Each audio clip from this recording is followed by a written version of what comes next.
she left one thing behind, and it's the hardest thing to find. How long will it be till she knows? Oh, won't you take me? Come on and take me. Take me. Take me home. Come on and take me. Take me. Won't you take me? Take me home. Take me home. Why are we so alone? Adrift out on our own. When darkness closes in, apocalyptic dreams begin. Is there something I might find to help me leave my fear behind? A phone to guide me in the night. A faithful, hopeful, shining light. Young man all alone. Trouble cuts him to the bone. Nothing he would rather do than die. As he spins out of control, he hears a voice inside his soul. Once again he finds the strength to try. Oh, won't you take me? Come on and take me. Won't you take me? Take me home. Come on and take me. Take me. Take me. Take me home. Take me home.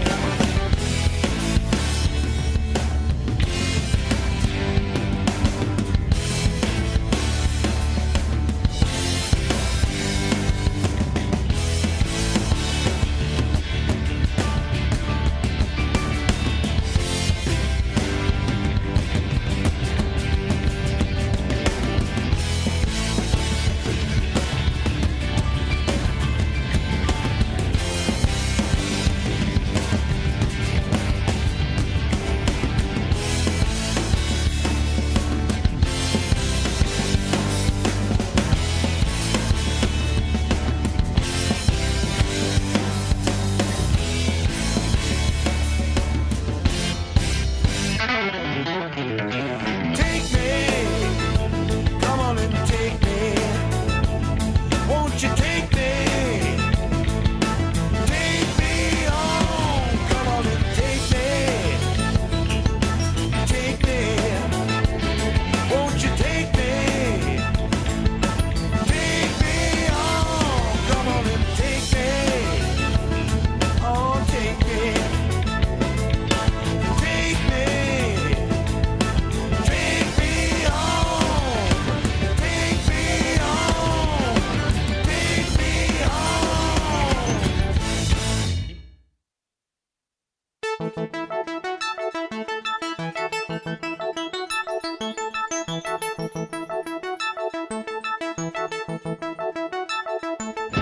Young man with a vision, in the midst of indecision, feeling like he may never fly. Anxious and afraid about the plans he's never laid, and all the things he's never tried. Oh, won't you take me? Come on and take me. Take me. Take me home. A young girl with a dream to see the place she's never seen. Nowhere in this world she'd rather go. But she left one thing behind, and it's the hardest thing to find. How long will it be till she knows?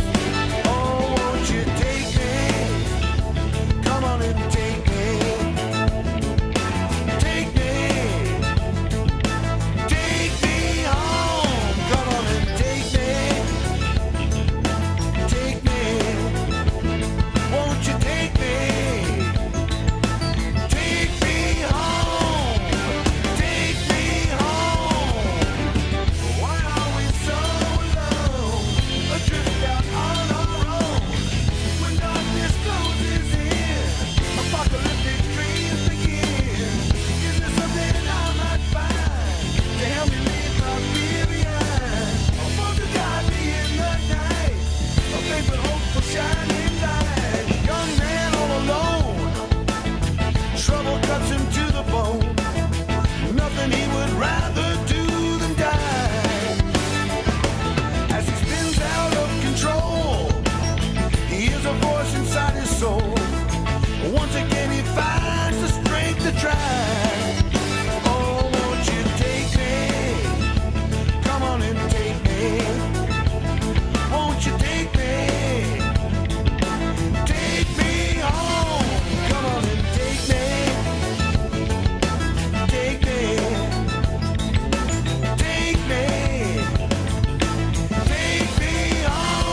never seen. Nowhere in this world she'd rather go. But she left one thing behind, and it's the hardest thing to find. How long will it be till she knows? Oh, won't you take me? Come on and take me. Take me. Take me home. Come on and take me. Take me. Won't you take me? Take me home. Take me home. Why are we so alone? Adrift out on our own. When darkness closes in, apocalyptic dreams begin. Is there something I might find to help me leave my fear behind? A phone to guide me in the night, a faith and hope for shining light. Young man all alone, trouble cuts him to the bone. Nothing he would rather do than die. As he spins out of control, he hears a voice inside his soul. Once again he finds the strength to Once again, he finds the strength to try That's right. on a Tuesday night. Happy Tuesday. Yeah, happy Tuesday to you all. This is the, Angus, there was a little music there. That's Chuck. Going to be Yeah. on the show in about 10 minutes. Chuck is a luthier, which sounds like I have a lisp, but he makes guitars, and that's a luthier. Luthier. Luthier. I mean, there's no way to say that without, made without Kingfishers. sounding funny. He made Kingfish's guitar. Yeah. Yeah, and it's interesting, you know, when these pictures, I'll let the pictures go by a couple times. Look at the wood on that. I think that's a quilted maple or a burl. I have no idea what that is. That's a split top that looks like something from Star Wars. You'll have to ask him. Yeah, oh, I will. I'll ask him all about it. Yeah, guitar design. Okay, so Chuck, man. We're looking for Chuck. And zip! There he is. And there he is. And there he is. And there he is. And there he goes. So let's see. What do we have to tell you about today? Man, I'm back on the cassette digitizing train.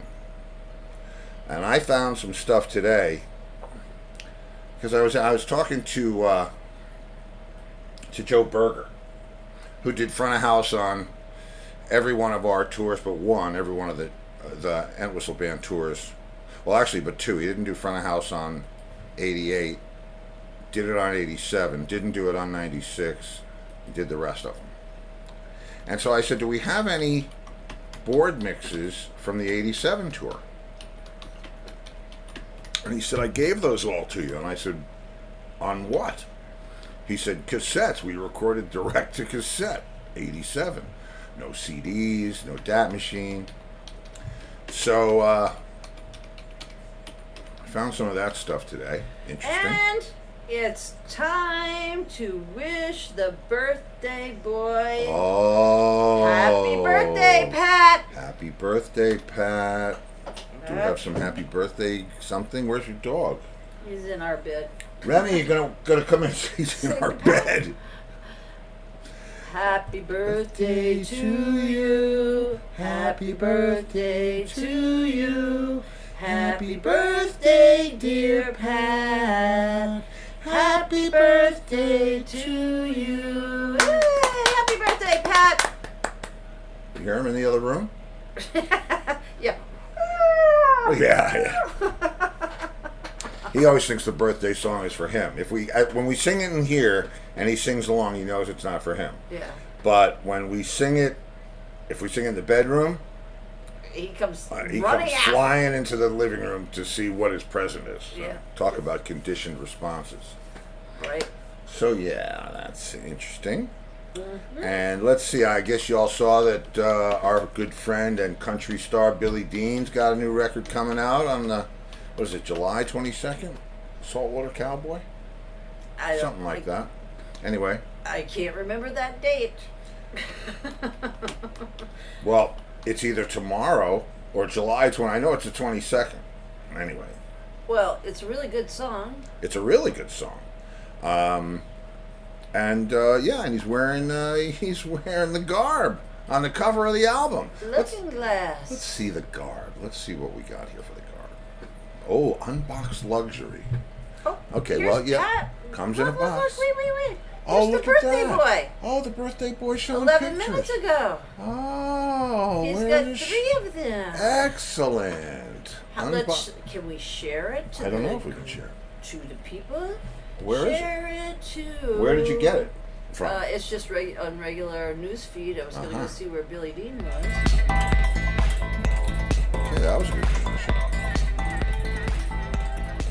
Pat Romano. Pat Romano. Where is he? How do you do that? I don't know. It's a post? Oh, Yep. check him out with the closet full. I love that, Yeah. Pat. He's got Looking Glass, Black Flower, and Migration. Migration.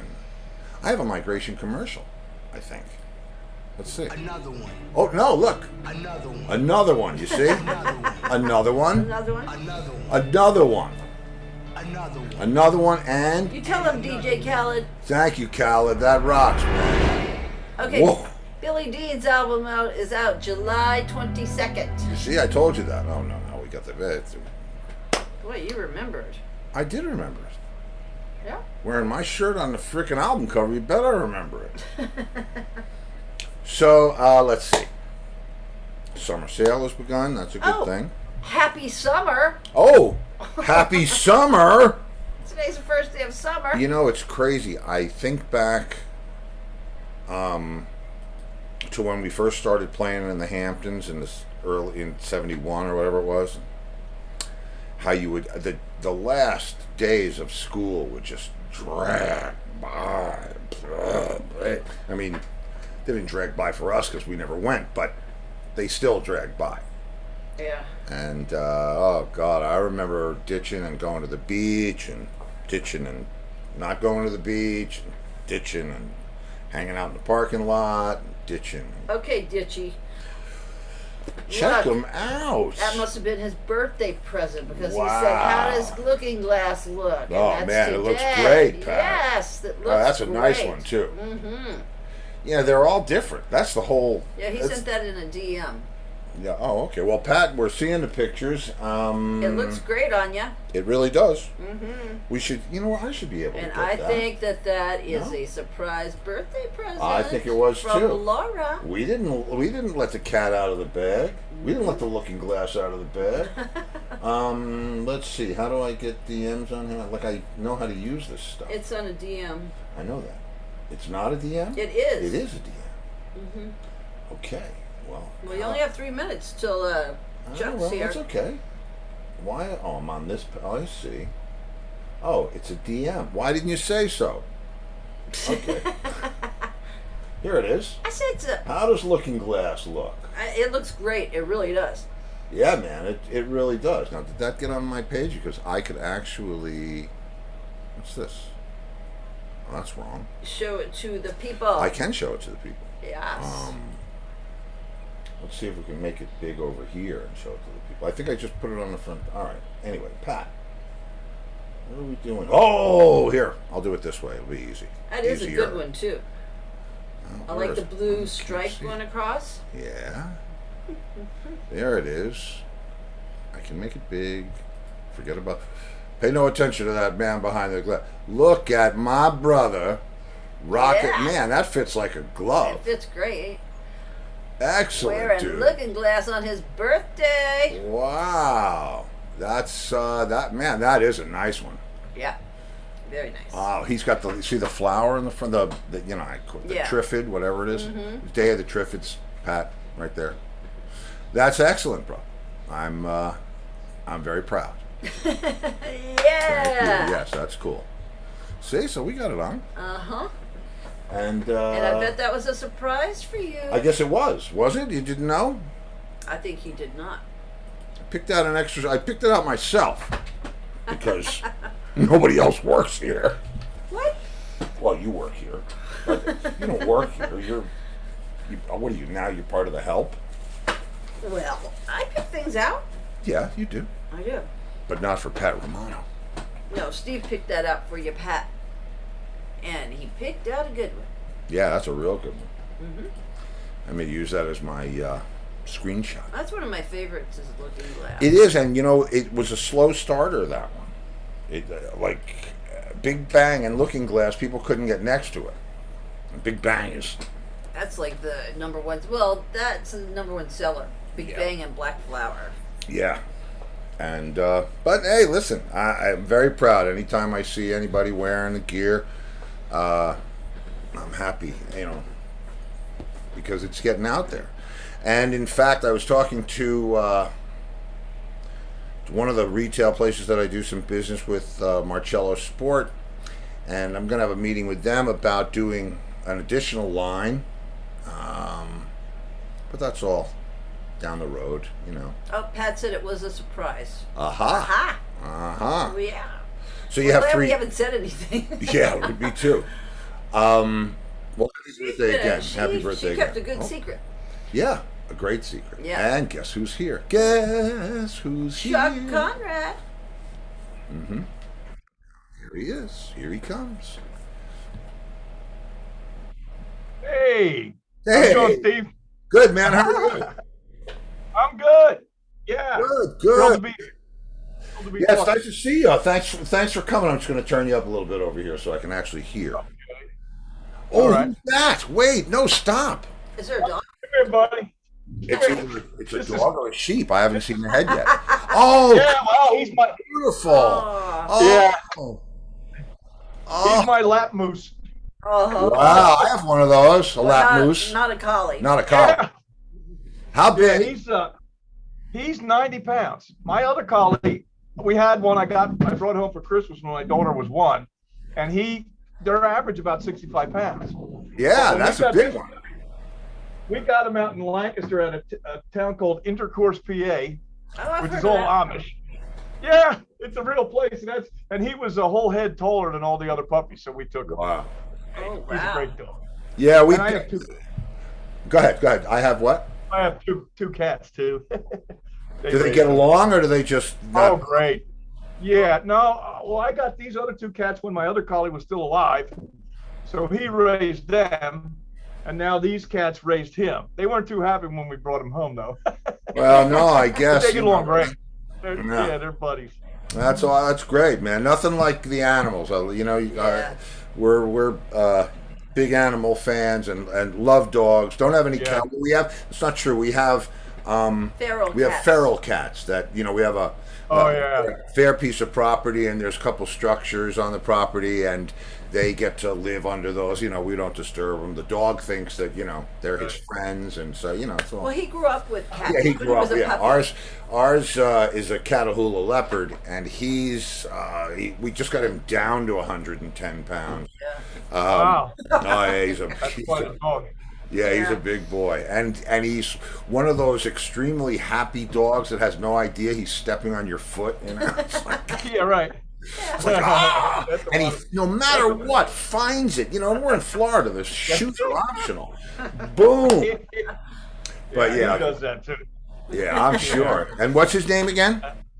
His name is Kanan. Our other one was named Poppy because my daughter couldn't say puppy, and we just called him. His name is Kanan, which is named after the Japanese Hindu deity for compassion and mercy. Nice. There's quite a legend around the name, Very nice. Ours is named Remy after the cognac. Yeah. Oh. Well, it's true. It's He's that color. yeah, he's that color, and my friend used to love a little Remy. So in case he ever drops by, I have a lot of Remy on hand. Simple as that. So, Yeah. so man, I drink the White Russians. I'm an ordained. you're what? I'm sorry, you ordained He what? drinks White Russian. I got the. You're cutting that on me a little bit, Chuck. I'm not getting every other word. Oh, that's not good. I just got a thing that says my video connection is unstable. Can you hear Now me? it's fine. So Good. Okay. the whole freaking Yeah, world is unstable, bro. Yeah, right. I ditched Comcast a while ago. I actually use a phone as a hotspot with unlimited data, and I saved a bunch of money. But it's a little, it works for business, but it's not, it's not the best. Anyway, yeah, I got a bunch of the guitars here, like bodies and a couple necks, and then some finished guitars. And I was reading your bio, man. That's pretty incredible. Oh, thank you. Blackmore and Leslie West and John Entwistle. I got to play a couple rounds of Johnny Be Good with John Entwistle. Where was that? Musicians Institute in Los Angeles. Skunk Baxter made a movie called Guitar, and Ainsley Dunbar played drums. Don Was on keyboards. Brian Setzer was there. It was awesome. Yeah, 91, right? Yeah, something like that. It was a bit of a clusterfuck because he wanted to have 1,000 guitar players. There was like 500 kids with their guitars, and half a dozen or a dozen of us were able to come up and play a couple rounds of Johnny Be Good. It was thrilling. They let me play a couple of rounds. Everybody, because I had been playing the vintage rock and roll for years by the time I ended up there. But it was cool. Yeah, well, and it's funny because I've jammed that the oldies rock with John here and there, and he just has such a different way of playing it. It's just not it's just not that. Great. He's one of a kind. Yeah. So and talking about guitars, man, I've seen some guitars in his collection was ridiculous. I bet. But he's not here. You are. I have questions. You're gonna see this come up. This is your guitar video. That would be you. Yeah, that's Kingfish there too. And and we see Kingfish's guitar, right? It comes up, but yeah. And I won't be able to stop it. That's what kind of top is that? Quilted maple? Well, yeah, it's got a 5A quilted maple top and back, and that picture there is exotic ebony on one side, and then the other one was a pine that grows in Japan. It's called shugi. It's actually a cedar, but that's a very figured cedar. Look at and this. These designs, that's a hand rubbed tobacco sunburst. Yes. That is a barn burner. That's a barn burner. That's a Douglas fir top and back, but I'll explain the barn burner. Okay. Yeah, what is that, man? That's like here's the original barn burner, and this is the platform to make out of reclaimed lumber. And so that blue guitar has wavy Douglas fir top and back, but it's hollowed out. It's semi-hollow. These are more hollowed out than like a 335 because I wanted more of get closer to a hollow body, but I didn't want it, to feed back to the point of having problems. So it took a while to get it. I just didn't want them weight relieved. I wanted it to be closer to a Gretchen feel, although it's tele-sized basically. Yeah. And this is a Lowe's 2x8, by the way. Well, explain barn burner. Explain barn burner to me. A barn burner is, and here's one that's in process. This is that is old growth redwood. Okay. Man, but this wood inside was reclaimed from a barn that was torn down in Washington County, and it's American chestnut. Now, American chestnut was the standard for building barns and things in the 1800s, but they effectively went extinct around 1913. There was besides over-harvesting, there was a parasite that came through and basically wiped them out, and so they don't use it anymore. So I bought a couple of the timbers from the barn that was torn down, and I'll make them out of church pews and then have a little designation. But this is my size called the Bonneville. All these guitars are named after vintage cars, American cars. And because I thought you were going to go with the Triumph Bonneville, but okay. Well, Pontiac Bonneville. Some Pontiacs, yeah. This is the biggest one. This is going to be a short scale bass, and I had a couple P90 dog ear bass pickups made that they're actually a vintage Telecaster bass wind, but they're in P90 covers, and I have a big Gretsch floating bridge and then put a tailpiece. But so Usually I hollow out. This is just because it's a bass, but it's going to be a short scale like the old Vox basses, Right. or the maybe like the old Harmony H22, you know. And yeah, so that blue in there, the last one in your reel. Yeah, that's what I need to know about.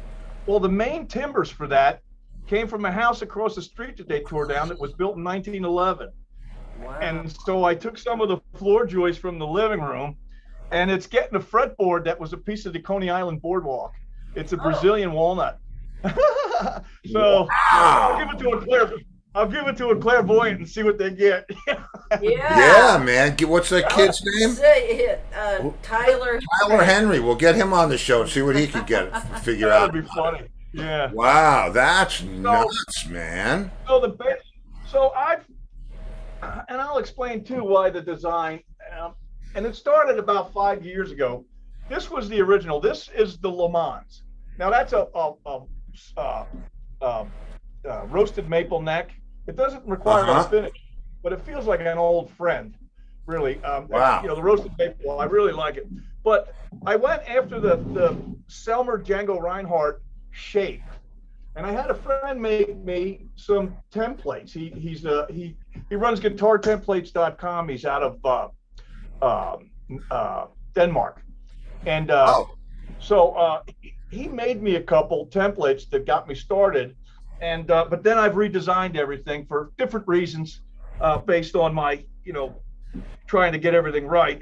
And but the reason to cutaway is because you can comfortably play. See, I can get my hand up and play the whole neck. Sure. With the telly horn, I got big hands, fat hands, and I kind of have to do contortions to play.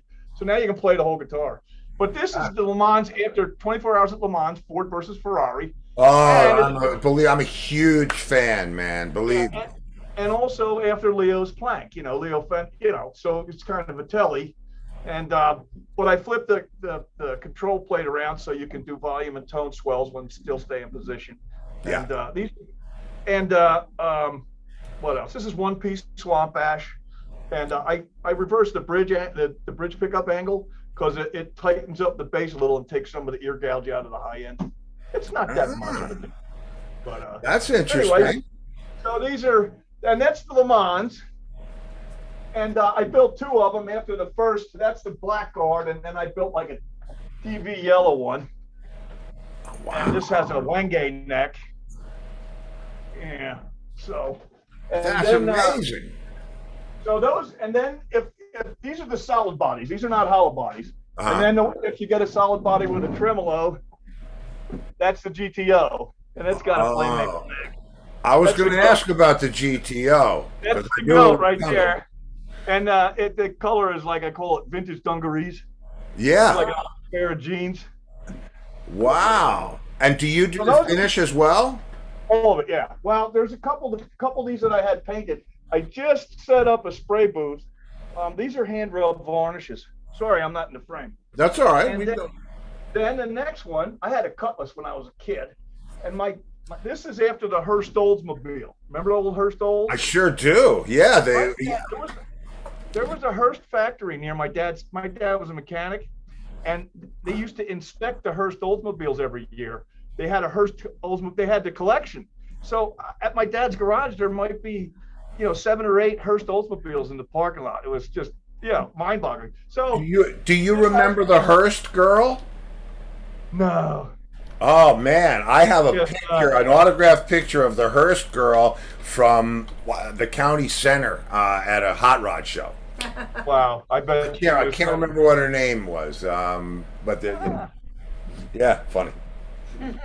This is my take on a Gretsch White Falcon too, because and that's got a tiger binding. Can you see the binding? Yes, I'm actually going to make that bigger. This is rosewood pickguard. And I make my own tremolo handles because I like that. It's real. This is solid rosewood. It's a Duesenberg list trem. Duesenberg. It acts like a big speed, but it's real easy, quick string up, and it's very functional trem. And then this one has a Wenge neck. Now these were the prototypes. So these are Warmouth necks. They're Oh yeah, I know Warmouth. Their stuff is great. Linda Vaughn.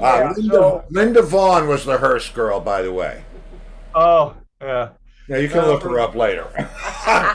Yeah. So now, and you can see on that kingfish headstock, Yeah. that's my proprietary headstock. And, Okay, so that's I your do- signature headstock, right? Yeah, and so here's one that I did in a blood orange. You can't really see. This is going on a Paduk body, and I mix up this. Paduk is a blood orange wood right from the tree. So I match the color pretty well, and I still have to do the inset. Matter of fact, it's going to get that Japanese spruce on the Paduk. Oh man, that's incredible. So that hollow body had a little bit too much wood. The white one I just showed you had a little bit too much wood in the center block for my taste. And then here's what I call the lead sled after the 49 Mercury lead sled. Lead And sled. this is a full hollow. Full hollow. This has a roasted curly maple Oh, and locking tuners. And this is a P90 and a humbucker. And it's got a hip shot tremolo on a full hollow body. This one has a little too much taken out. It's a little too full hollow. I had to actually beef it up inside until I finally got them right, where I had just, because like a lot of hollow bodies, they'll start to feed back uncontrollably, or just howl. And then if it's got too much meat inside, it doesn't have that hollow body feel. right. So, and I have to muscle Gretches around a little bit. So these, it's smaller, it's more comfortable for me. And I managed to get it. Something else I learned too is wood densities. And I've been studying like Janka hardnesses. And when I built this one out of a Lowe's 2x4, it's got TV Jones Filtertrons in it. It's a real soft wood. And that's almost all hollow with just a little center block. It's not even, and you can stand right in front of the amp and it won't howl. So Wow. the softer woods absorb some of the vibrations. That If makes you use- sense. Yeah. If you use like the traditional, like the white one and the black one I just showed you, which I sent out for paint, by the way. I didn't paint those. Okay. But I sent them to a guy named Lee Garber, who runs Empire Guitars. He's phenomenal, but he's in Corona. But so I'm using a mixture of hard and soft woods, and I kind of tap them and see, and I try to get them down under 6 pounds when they're finished, if possible, Well, I mean, I love the fact that they're reclaimed, because even if it's the same shape, it's every guitar is unique. It's got to be unique sounding because of the wood. I mean, if you're putting, I can't imagine that the timbers from one place are going to sound exactly the same as the other. So each guitar has to have a pretty unique character. That's, Yeah, and I've tried to mix hardwoods with softwoods. The white and the black one are both mahogany and maple, and I find that just a little too bright for a full hollow body. And they started making like 335s and 175s Gibsons out of that's basically plywood, which is more stable on the road actually than real wood, because it's just more with the changes in temperature and humidity and climate, sure. These they're not full hollow, so they don't have the problems associated with a real wood full hollow. There is some meat. It's a matter of fact, I got a couple of the basic routing templates. This is like that's one of the original routing templates. These are all mine now. The original guy who made them for me, I made, and this is a Grand Prix, which is a little bit bigger. And the smaller one won't accept the full-size Bigsby. Yeah. So I made this one to accept the full-size Bigsby B7 or B11, and it's got Gibson. And then I've got, different pickup configurations, and then there's jigs, and these are the jigs to hollow them out. I see. Okay, yeah. And what do you use, a router for that? Yeah. Mm-hmm. Yep. Just hand route everything. I don't have any CNC machine. I did a guitar, a heritage guitar with Dean, which are right up. I'm in Southwest Florida, and they're right up, up the road a couple of hours. And I saw their CNC machine, and I saw at the custom shop, and what an amazing! I mean, it's amazing. But you're doing it by hand. that's kind of got to be old school traditional, right? Yeah, well, I bought this house about 10 years ago. I'm about 45 minutes south of Pitt. We almost moved to like Bradenton or Sarasota. Ah, But I ended up buying here. When Florida values dropped like a rock, I almost moved there. But this was more affordable. And I raised my kid myself. I got custody when she was 4. uh-huh. And my collection went the way of my lawyers in the divorce. So I started rolling my own, And, How did that so now happen for you, though, man? I mean, what I saw in one of the pictures that you had, that you did have a woodworking business to some degree, but how did it? That's got nothing to do with being a luthier, man. Well, I'll tell you a couple things. I played guitar since I was 4. I started lessons, and I got my first electric for $2. It was like a Tiesco Del Rey, Checkmate. I took it all apart, sprayed it with, I sprayed it with copper colored paint and put it all back together. And I had platform shoes I painted with chrome bumper repair paint, in the 70s. And but I always was a tinkerer like that. And I ended up, I was out on the road with a band called Flamin' Harry from Philly, and we opened for all the big blues guys when I was like 20. And I was a roadie, and he was a staff, and he did 300 shows a year for 25 years. I mean, this guy was a gig. We would do 5-gig weekends. But anyway, back to that. I started young, and I ended up leaving that band just before they got the gig to open for Thorogood at the Spectrum, and I cried my eyes out. A month after I left, they got the gig to open for Thorogood. But so I ended up being a carpenter for several years and not really being involved in the music. And that's not where my heart was. So I picked up and I went to LA, and I went to Musicians Institute. And while I was there, they developed the recording engineering program. And I got in with the contractor and helped build their studios. So I ended up a studio carpenter for many years in LA that way. And I remodeled Studio One in Sunset Sound. That was the first. Yeah, I read that. Angus told me that. I know Sunset Sound. Paul Camerata, some of the nicest people in the business. Yeah. I remodeled, and I built their Pro Tool suites from the ground up, from concept to design to finish. And I built a place called Chalice, which is, we built that from the ground up, and that's like a who's who. They've got a couple SSLs and Neves and. Neve, Yeah, that's my preferred mic pre, Neve. Check that place out. I'm telling you, unbelievable, but now, I hung the big German plate reverbs and, but consequently, I studied classical guitar, and I studied, at GIT under Jennifer Batten and Scott Henderson, and, just some monsters out there. And, Scott Henderson, well, both of those, I mean, it just, they send you home with your tail between your legs. Yeah. No, I've seen Jennifer Batten. She's no joke. Neither one of them. They're great players. Yeah. Everybody out there. Joe Porcaro. Ralph Humphrey was running the program when I went there from the Mothers. Yeah. So, and I went to a lot of great drum clinics. I think the best drum clinic overall was Simon Phillips. Yeah. My gosh, he did this one-handed buzz roll, and the whole place was like, anyhow. So, but I was always sending my guitars out for work, and I had a real good luthier out there named Eric Chaz. Mm-hmm. And even when he would do work for me or do refretting, I would still have to set it up my way and all. And I started scalloping necks back in the 80s. And so a lot of these, just doing it myself. And then I started making a bunch of Frankenstrats and stuff, out of parts guitars. And I would build these rocket science projects that, they weren't, everybody, and I'll get to the point, I really am not going to do custom work, is because you have all these brilliant ideas to make a Swiss Army knife. And really the only Swiss Army knife of a guitar really is a Strat, They'll do everything. So I keep the electronics simple, but, so I ended up parting those guitars back out because all these ideas didn't come together as a whole. So it's happened over the years.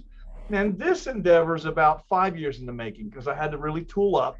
I built all my workbenches myself. I have 40 feet of workbench space in my basement. Man. And I have buffer. I actually designed an amplifier too, which we can talk about. And I have a pickup winder, although I haven't wound any pickups yet. I know, what does a pickup winder look like? I mean, you don't have to get it, but I never thought about that. That's Yeah. a gig type of thing to wind a pickup. Actually a small standalone machine. Jason Lawler, I don't know if you're familiar. He's one of the custom pickup makers in the States. He's like a high-end pickup replacement guy. He went to the Roberto Venn School of Luthiery, which I looked at for years in Arizona. But he designed one that everybody kind of used, and he made it out of an old record turntable. But basically, it's just a winder that spins, and they're just a little electromagnet, and you have the top and the bottom and whatever configuration of magnets that you have in there, and then it winds at a certain speed, and the wire is like thin as a human hair, so it's very delicate work, and then you just guide it, onto the Spool. the bobbin. Yeah, and I got a Mojo Tone winder which is programmable for different settings, and it'll go faster, slow, however you want to, Wow. And people Wow. scatter.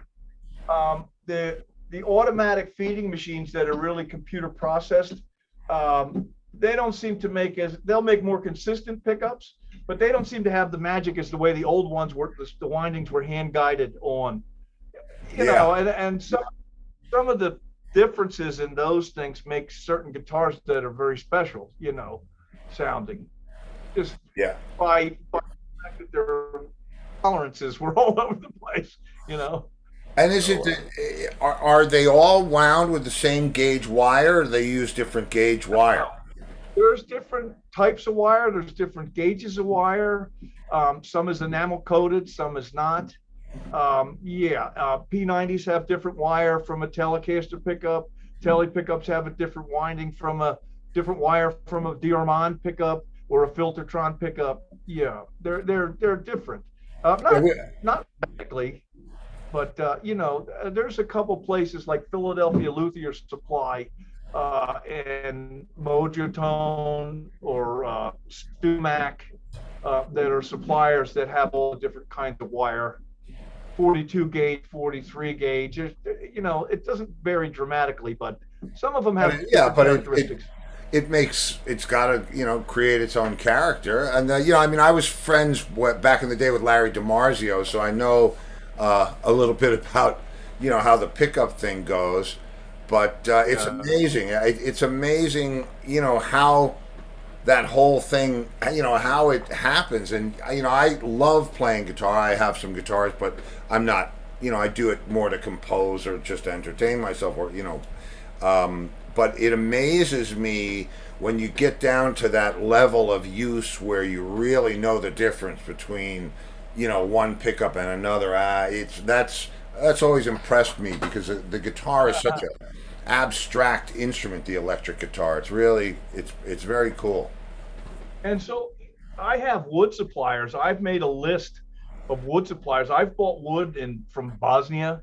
I get wood from Hawaii. I get wood from Connecticut and here in Pennsylvania and Ohio and Texas. Northern California is where I get all these brilliant redwoods. They have some beautiful maple. This one's a Buckeye burl. Wow. Natural wood grain. That's a piece of maple. And I took a piece of the wood and I made the inset here. This is the standard, manouche Selmer type tailpiece, and that's a piece of leather on it. And of course, that's swamp ash. Swamp ash. It's a little lighter and more porous.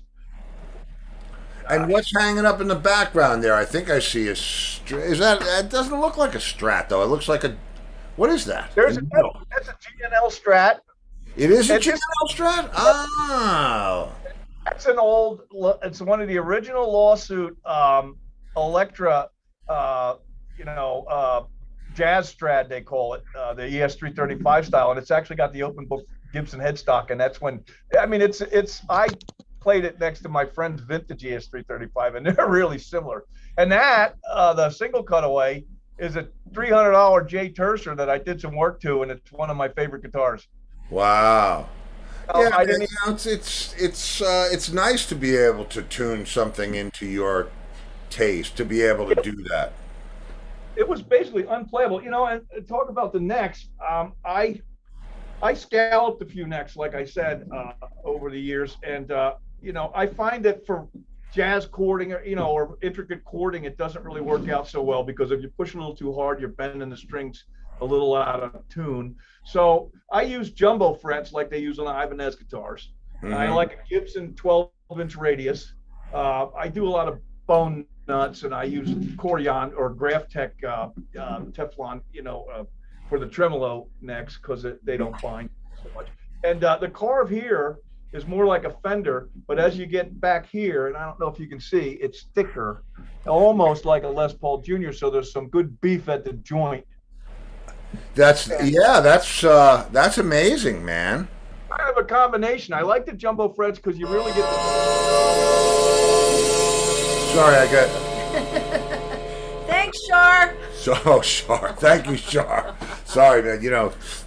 It happens. Yes. Now, someone has a question. Oh, we got questions from the. Do you remember Ronnie DiMarino, guitar designer? No. Okay. Robbie DiMarino? No. Ronnie. Ronnie? Mm-hmm. Isn't that what I said? I thought you said Robbie. No.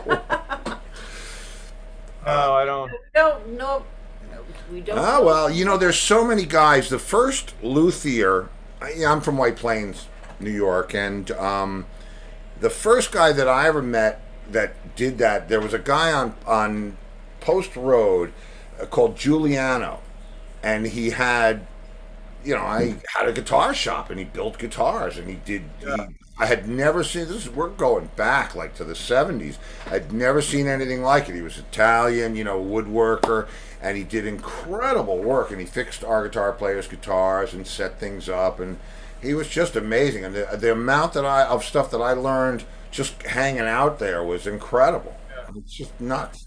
Great. There was a guy years ago out of Philly named Schulte who built Les Paul replicas, like 50s Les Paul replicas that were supposed to be so. But one of the first guitar I ever bought on payments was an original Alembic. And you talked about John's Entwistle's guitars. I had a Series 1 6-string Alembic made out of zebra wood, and Rick Turner just died. But this was serial number 149, made in the Grateful Dead warehouse in the basement when they were doing the Giant Wall of Sound.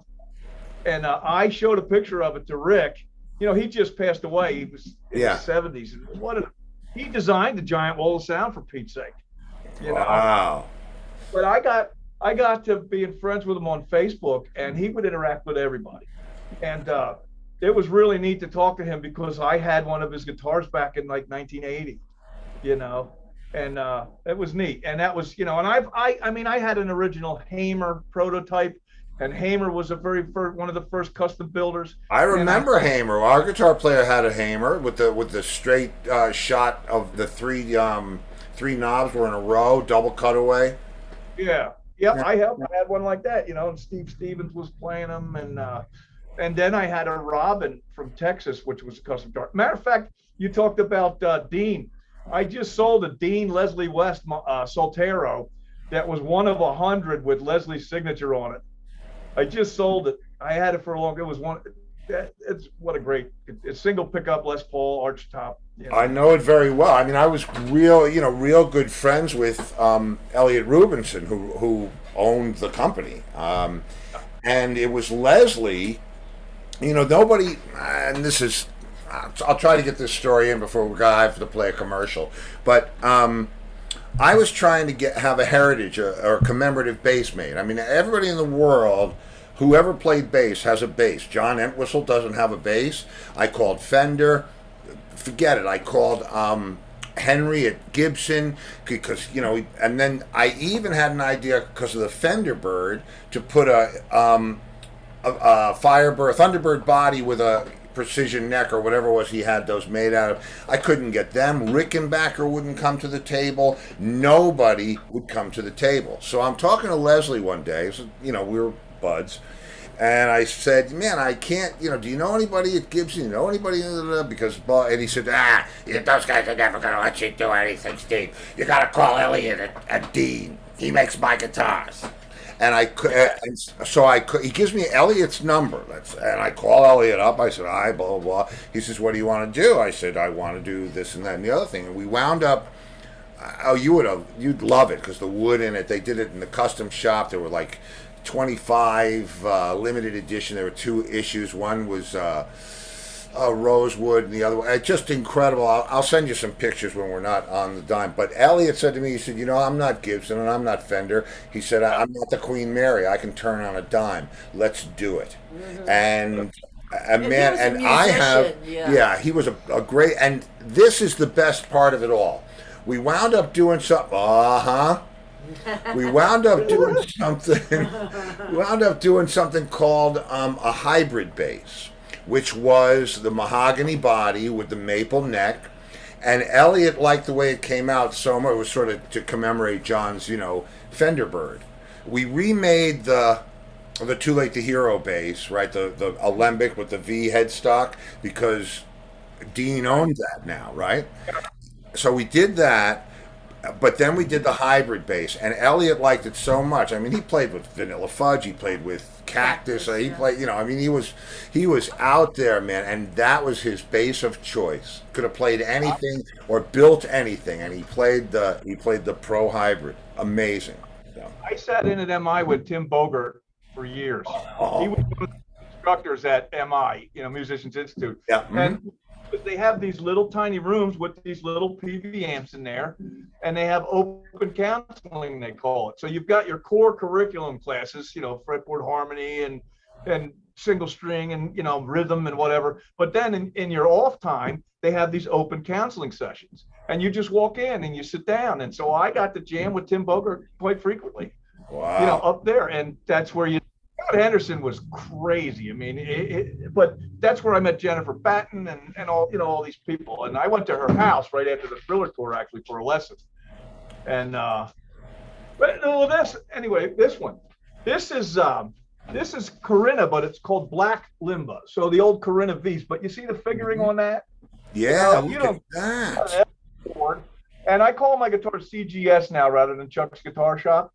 It's the initials for Chuck's Guitar Shop. The original Chuck's Guitar Shop was a set of rehearsal studios I had in Van Nuys I built and managed, and I got some stories about that. Yeah. But it's phenomenal. It's resonant. It's light. You won't get anything like this out of Gibson. I got this from a company. It's a kit guitar. It's got a long tenon like the 50s ones. Mm-hmm. It's from a company called PrecisionGuitars.com or Precision Guitars, and you can select your woods.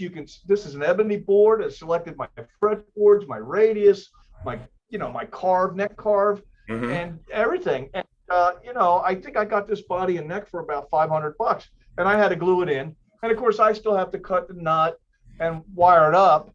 But you're not going to get anything like this from Gibson for under $4,000. No, that's the truth. Custom shop. Yeah. And Dean makes those flying V's. They built one for my guitar player that it was just gorgeous, and it was Carina. It was the whole banana stand there. But listen, I'm going to play a commercial, and let me ask you a couple of questions before I take this quick break, and it's only a few seconds. Did Angus tell you about Free for All Friday? He did. He told me something about it. All right, well, we'll make sure, because we have a guy who comes in and watches the show, a friend of the show on Fridays, who knows all about that wall of, that great wall of sound and that whole thing. So you're invited. I mean, anytime, just come in and, so there's all kinds of people doing it, coming in on Fridays. Kanan's back. It's, yeah. Yeah. Kanan. Yeah. Very cool. Here's a cupcake. Oh, Siamese, is that? Yeah, she's a great cat. Pretty. Very pretty. Yeah. All right, well, Really anyway, good. he told you about the questions, I'm guessing, right? He did tell you about the questions, the 5 life-altering questions? Yeah. All right. Yeah, he's like, poultry. Let me play this thing, and I will meet you back here in a short. See you in a minute. Okey-doke.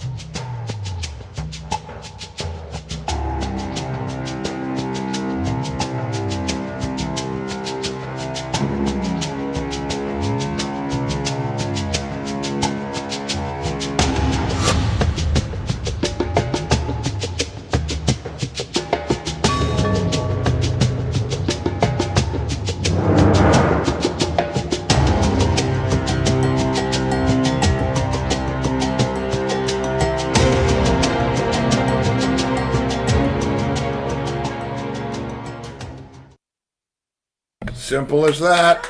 Yeah. Easy peasy. Love the shirts. I checked out your website, man. They are awesome. Oh, well, listen, I'll hook you up. If you feel the need. Indonesian batik. Okay. Whatever it works. Whatever One works. of our viewers, Brenda. Oh, we have from more questions. She What? lives in the Poconos. No, she has a Siamese like that, and its name is Venus. Venus, Siamese in the Poconos. Yeah. What was your cat's name? What was that cat's name? Again? Cupcake. Cupcake. Cupcake. That's very cute. That's good. Okay, so let's see. So we did Free for All Friday. You know about that. The 5 questions. These are the 5 questions that will determine your career for the rest of time. They're just. I was ripping off James Lipton when I started doing the show. I said, I have to have a way to rap. Otherwise, I'm just going to go on forever and it'll never end. And, then people will fall asleep. So these are the 5 questions. Are you ready, sir?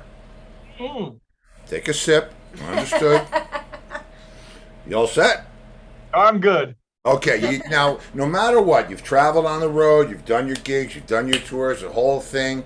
But there's got to be one place when you know you're going back to that town, Dallas, and Bobo's Barbecue. Favorite restaurant on the road? Well, favorite restaurant probably Denny's at Sunrise. Denny's. There you go. Perfect. Excellent. That's we've had everything from Snuffle to Waffle House. Yeah. So Yeah, Denny's. well, back in the day, they used to close the doors at 2 a.m., but we could play until 3 or so. They just close the doors and we just keep playing. Yeah. And then so we'd pack it back up and we'd hit breakfast at Sunrise somewhere. Yeah, man. That's right. Grand Slam or whatever it was. What was it? Moon over my hammy. Yeah, Right, yeah. I know the menu. Okay. All right. Okay. Here we go. Now answer. Denny's. Denny's. Yeah. So now the set list comes out. Set list comes out.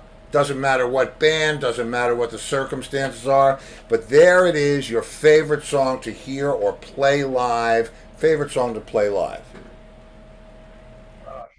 Wow. Probably Freeway Jam. Oh, little Jeff Beck. Yeah, I kind of went that way. I listen to mostly instrumental music, for the most part. Or straight ahead blues shuffles and Yeah, but Freeway Jam, that riff in it, bam, bam, bam, You're right. bam, bam, bam. It's just that's Jeff. What can you say? I was a big Jeff fan back in the day. Cosa Nostra, just I loved all his stuff. Yeah, But I okay, saw him. I saw him and Gary Moore on the road doing blues stuff within a month of each other, and Jennifer Batten was playing guitar with, Jeff Beck. Wow. She played Middleton's keyboard parts because she does the 2-hand tapping. She played all Middleton's keyboard parts on the guitar. And she's, she's amazing. She's just amazing. And for those of you that don't know Jennifer Batten, she is the blonde, amazing guitar player that played on the Michael Jackson tour. Yeah. Yeah, so she is just incredible. Yeah. Okay, now the set list comes out, and there's that song that you never want to hear or play again. Not that I don't love this song, but I just don't ever want to play this song again. What song is that? What is it? Mustang Sally. Mustang Sally. We're Yeah. we're building up some momentum. Yeah, yeah. The Yeah, number yeah. one the number one pick is Brown Eyed Girl. Yeah. But Oh, wow. 23 brown-eyed girls, but Mustang Sally is on the way up, so we thank you for your contribution. Okay, now this is a serious kind of question. I mean, they're all sort of serious, but if you're a guitar player, and so that cuts in bass, you can't add bass. If you couldn't play your main instrument, but you could shred at absolutely any other instrument in the world, dulcimer, glockenspiel, what would it be?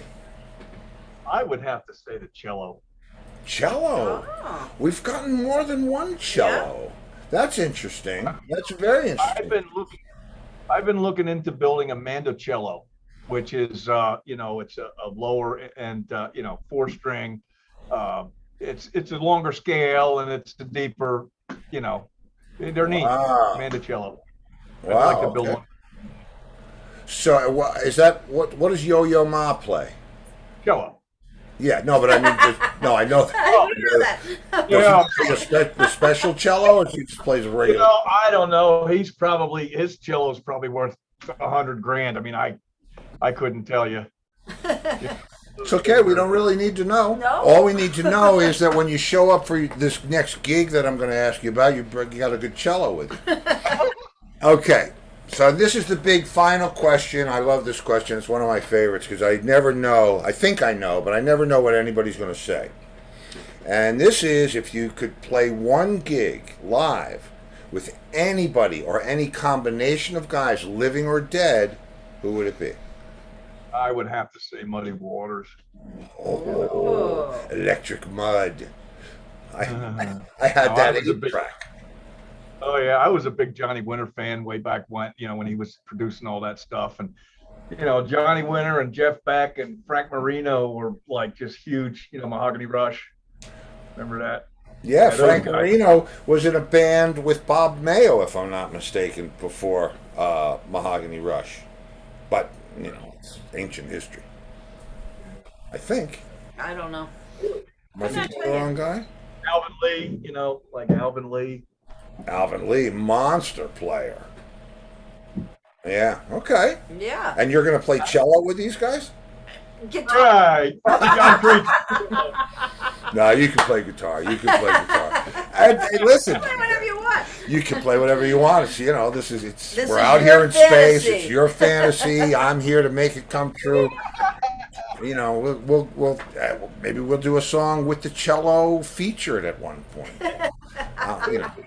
We'll have Love to the sound of it. Yeah, no, I agree, and it's interesting because I have a friend. You do NAMM a lot, so maybe you've seen Mark Wood. Do you know Mark? Oh yeah, he's got those little flying V violins. But there's 7 strings, so it goes from violin all the way down to a cello, viola scale. Yeah. It's the most. I found that fantastically interesting. All in that. Yeah. In that what's he call it again? Oh, come on, Steve. Viper. The Viper. Yes, Right. exactly. He's Yeah, right. a monster player, but the fact that it goes all the way down to that register is incredible to me. Yeah. I have a friend. His name's John. He makes the toga bass. It's called the toga violins, and he makes these electric violins that are used in movie music and film. And check them out sometime. The toga bass. They're small and very portable, and they can sound like cellos or violins, but they're electronic. They're portable, and they took off for studio musicians. Doing a Wow. lot of different recording. And he's a real approachable guy, nice guy. Oh, I'll check him hook you out. up with Believe me. Why not? I'd love to hear that story. I'd love to. He's really something. It took That's off for him. amazing. Well, listen, man, Chuck, I'm going to let you get dinner, and I think I smell something burning over here. But you gotta. I'm going to send you the pictures of the Entwistle base because you're just going to love it. It's like a. Yeah. It's they did a fantastic job, and And you do a fantastic yeah, and your job. work, man. Wow. That's amazing. Yeah. And I'll be sure anytime you're out gigging, or if whoever is gigging, let me know and we'll post it. And let's do this again. But you got to come in on a Friday. Okay. Well, thanks. Cool. I'll All right. with Angus how to get in. Thank you Yeah, so yeah. much. It's a piece of cake, and we love talking gear. It's just a good Friday night hang. Yeah. Yeah. Okay. Great. All right, man. Well, thank you for being here, Chuck. This was really great and enlightening, and I love your guitars. And Kana's like, are you done yet? who? Oh, you see, yeah. Good fool. I'm sorry. I have one in the other room too, waiting for me. Anyway, brother, thank you so much. It was really a pleasure. Yeah, it was fun. Thank you. All right, we'll see you again. Bye, Thanks. Chuck. Take Bye, care. Kanan. Bye-bye. Cupcake.